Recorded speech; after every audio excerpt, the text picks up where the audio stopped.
They had one moment, one song, one shot at forever. And then they were gone. I see them worried look upon. 1965 was a year of musical lightning. The Beatles were rewriting the rules. Motown was setting souls on fire. And somewhere in the static between radio stations, other voices broke through. Voices that burned bright. Voices that topped charts. Voices that made the whole world stop and listen. But fame is a strange and cruel thing, because for every legend who survived, there were 10 others who vanished, lost to time, forgotten by history. I too have lost my love today. Buried beneath the noise of everything that came after. Tonight, we dig them up. These are 10 one-hit wonders from 1965 that the world forgot. And trust me, some of these stories will shock you. Welcome to Soul Letters. If you love music history, and you love the stories nobody tells, hit that subscribe button right now. Because this channel is where the forgotten ones finally get their moment back. Number 10, Silky, You've Got to Hide Your Love Away, 1965. We start with a name almost no one remembers, Silky. A folk group out of Hull, England. 4 young students with voices like autumn wind. In 1965, they recorded a cover of a brand new Lennon-McCartney song. A song the Beatles themselves had just written. The result was haunting, delicate, gorgeous. It climbed to number 10 on the UK charts. Hey, you've got to hide your... It crossed the Atlantic. It felt like the beginning of something beautiful. But here's the twist nobody talks about.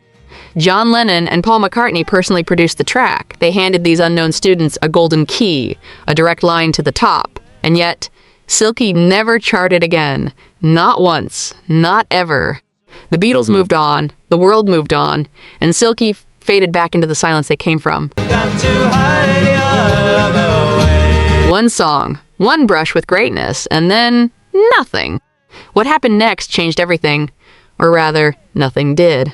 And that's the saddest story of all. Number 9, Len Barry, 1, 2, 3, 1965 now. This one you might actually remember. For about 30 seconds, Len Barry. 1, 2, 3. A kid from Philadelphia with a voice like pure sunshine. He'd been kicking around the music scene for years, singing doo-wop with a group called the Dovels. Then in 1965, he went solo, and he hit the jackpot. 1, 2, 3 was irresistible. Bright, bouncy, impossible to ignore. It shot to number 2 on the Billboard Hot 100. Without your love, baby, I would die.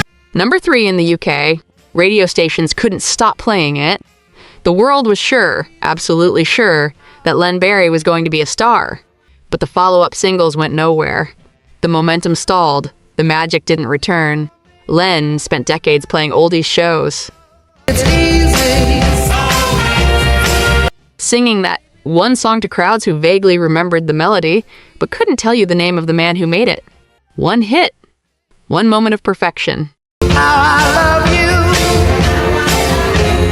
And a lifetime spent trying to explain why that was enough. But that was only the beginning of the pattern we're about to uncover. Number 8, The Toys, A Lover's Concerto, 1965. Close your eyes and imagine this. 3 young women from Jamaica, Queens. How gentle is the rain. No major label backing, no industry connections. Just voices and a song built on the bones of a Bach minuet written 300 years earlier. A Lover's Concerto by The Toys was something the music world had never quite heard before. Classical melody fused with pop soul, strings that felt like falling in love for the first time. It hit number 2 in America. Critics called it elegant, revolutionary, timeless. And then the label pushed them toward generic pop. Song after song missed the mark. The classical magic was gone. The Toys were never again given the space to create something that extraordinary. What could have been a career-defining artistic vision became a footnote. A trivia answer. A song people recognize but can't place. 3 voices that deserved so much more than history gave them. Number 7, Castaways, Liar, Liar, 1965. Now the tone shifts. Get ready. Out of Minneapolis came a raw, ragged burst of noise called the Castaways. 5 guys with electric guitars and absolutely zero interest in being polished. Liar, Liar was chaotic, primitive. The organ was almost out of tune. The vocals were borderline unhinged. It should not have worked. It hit the top 15 in America. DJs loved it. Teenagers loved it. It had an energy that felt dangerous in the best possible way. But here's the haunting part. The Castaways were too raw for the mainstream, too weird for the establishment.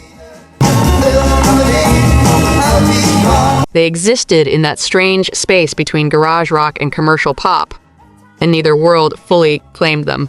They kept playing, kept recording. The hits never came back. Decades later, Liar, Liar was rediscovered in films and TV shows, introduced to new generations who had no idea who made it. The song outlived the band's fame by 60 years. Some songs are bigger than the people who created them, and that can be the loneliest feeling in the world.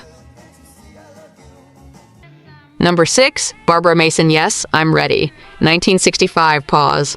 Breathe, because this one hits differently. Barbara Mason was 17 years old. Barbara Mason and Yes, I'm Ready.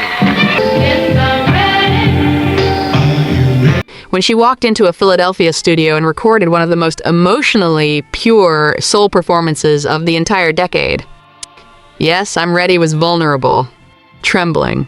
I'm ready to learn. Honest in a way that most pop music was afraid to be. It climbed to number 2 on the R&B charts. It crossed over to pop. It made grown adults feel things they didn't expect to feel from a teenager singing about love. The music world waited for what came next. What came next was silence. Not because Barbara lost her talent, not because she stopped trying. I don't even know how. The industry of 1965 was not kind to young black women unless you fit a very specific mold. Doors that opened for others stayed closed for her.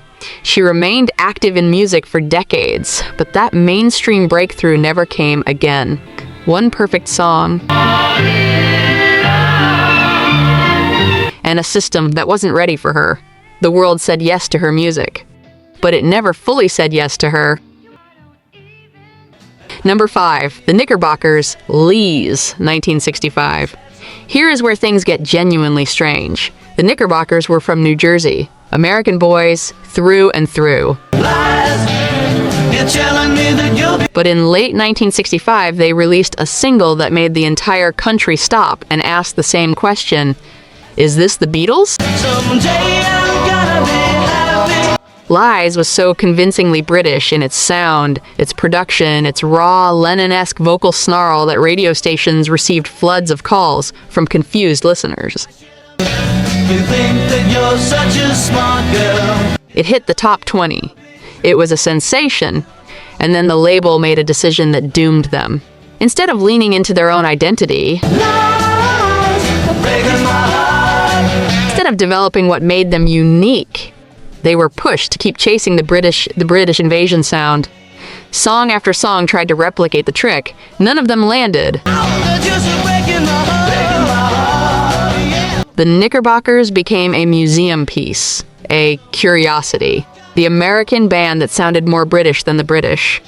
They were so busy, sounding like someone else, they never got the chance to sound like themselves. Number 4, Freddie and the Dreamers, I'm Telling You Now, 1965. Now this one is almost impossible to believe. Freddie Garrity. I'm telling you right away. A small, glasses-wearing former milkman from Manchester with a gap-toothed grin and absolutely no business being a rock star. And yet, I'm Telling You Now had actually been recorded back in 1963 in the UK. you. Maybe It charted, it did well, and then it sat quietly on the shelf while the world moved on. But in early 1965, America discovered it for the first time you'll believe me when I'm fine. and lost its mind. The song rocketed straight to number 1 on the Billboard Hot 100. Freddie and the Dreamers were suddenly everywhere. Television appearances, sold-out shows. I'll be saying for many a day. Screaming American teenagers who couldn't get enough of this goofy, lovable frontman who jumped around the stage like a man who'd been electrified. They even sparked a dance craze. The Freddie. Flailing arms, kicking legs, pure joyful chaos. But here's where the story turns. The novelty wore off almost overnight. The follow-up singles barely dented the charts. American audiences moved on to the next British act, then the next, then the next. Freddie kept performing, kept jumping, kept grinning that enormous grin on the oldies circuit for decades. He passed away in 2006, still beloved by those who remembered. He made the whole world laugh and dance for one brilliant, ridiculous moment. And maybe that's exactly enough. Number 3, The Fortunes' You've Got Your Troubles, 1965 from Birmingham, England. 5 young men with harmonies smooth as velvet and a song that understood heartbreak better than most. I see that worried look upon. You've Got Your Troubles was a masterpiece of restrained emotion, the kind of song where every word lands like a quiet punch to the chest. It hit number 2 in the UK. She used to love me, that I know. Top 10 in America. Critics praised the production, the harmonies, the maturity. Everyone agreed. The fortunes were going to be enormous. And here's the cruel twist. They kept having hits. In Europe. Respectable chart entries, a genuine career by most standards. But in America, You've Got Your Troubles was all anyone ever remembered. They became frozen in time. We were walking. Defined by one perfect moment in one perfect summer, they toured for decades, still play to this day. But every show, every audience, every interviewer eventually asks about the same song. And we were talking. The same 2 minutes and 58 seconds from the summer of 1965. You've got your troubles. When you create something timeless, sometimes that's the prison you live in forever. Number 2, Sam the Sham and the Pharaohs' Wooly Bully, 1965. Say the name out loud. Sam the Sham and the Pharaohs. Even the name sounds like a fever dream. Like something you'd hear drifting out of a carnival tent at midnight. And that was exactly the point. Domingo Sam Samudio was a Texan of Mexican descent with a turban, a flowing robe, and a beat-up organ that sounded like it was possessed by something ancient and unstoppable. Wooly Bully made absolutely no sense. The lyrics were borderline nonsense. Nobody could fully agree on what it was even about, and it became the best-selling single in all of America in 1965. Not top 10, not top 5. The single best-selling song of the entire year, it spent weeks on the charts and was nominated for the first ever Grammy Award for Best Rock and Roll Recording. The whole country was doing the Wooly Bully without knowing what the Wooly Bully even was. But here's the part that stings. Despite being the soundtrack of an entire American summer, Wooly Bully never actually hit number 1. It peaked at number 2, kept off the top spot by other chart juggernauts cycling through that season. The best-selling song of the year, and it never wore the crown. Follow-up singles came and went. Lyle Red Riding Hood gave them a brief second moment, but the magic of that first explosion never fully returned. Sam eventually went solo, reinvented himself as a serious blues and soul artist. Critics respect it. The public had already moved on. You got it. He spent the rest of his life performing, passionate, committed, completely himself. He gave America its defining sound of 1965, and America gave him number 2. Sometimes the most popular person in the room still doesn't win. Number 1, Barry McGuire, Eve of Destruction, 1965. And I want you to understand something before I tell you this story. This song scared people, not in a horror movie way, not in a Halloween way, in a real way. You're old enough to kill, but Barry McGuire was a folk singer from Oklahoma. Rough voice, weathered face, the kind of man who looked like he'd seen things, been places, knew something the rest of the world wasn't ready to hear. In the summer of 1965, he walked into a studio and recorded a song in a single take. we're on the eve of destruction. One take. His vocal was so raw, so ragged, so furious that the engineer forgot to even clean up the sound. They released it almost by accident. Eve of Destruction hit number 1 on the Billboard Hot 100 within weeks. And then the panic began. Oh, crazy world is just too frustrating. Radio stations banned it. Government officials called it dangerous. Conservative groups demanded it be pulled from the airwaves. They said it was unpatriotic, demoralizing, a threat to American youth, because the lyrics pulled no punches. Can't twist the truth, it knows no regulation. Vietnam, civil rights, nuclear war, racial hatred, political hypocrisy. Barry McGuire looked directly 1965 Americans and said, out loud on the radio at number 1, this world is on the edge of collapse. People weren't ready for that kind of truth wrapped in a pop song. The backlash was fierce and immediate. Over again, my friend. Follow-up singles were ignored.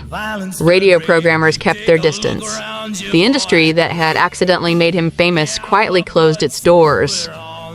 Barry eventually walked away from music entirely.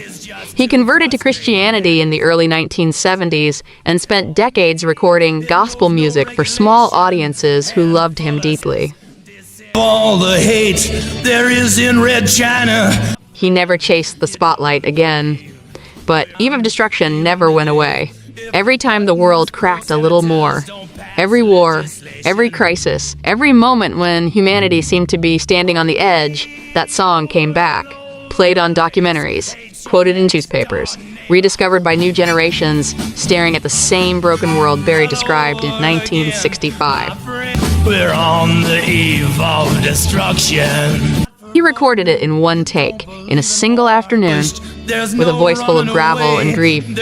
And 60 years later, every single word still feels like it was written this morning. My friend, I don't. Some songs don't belong to their moment. They belong to every moment. And the man who sang them only needed one afternoon to change history forever.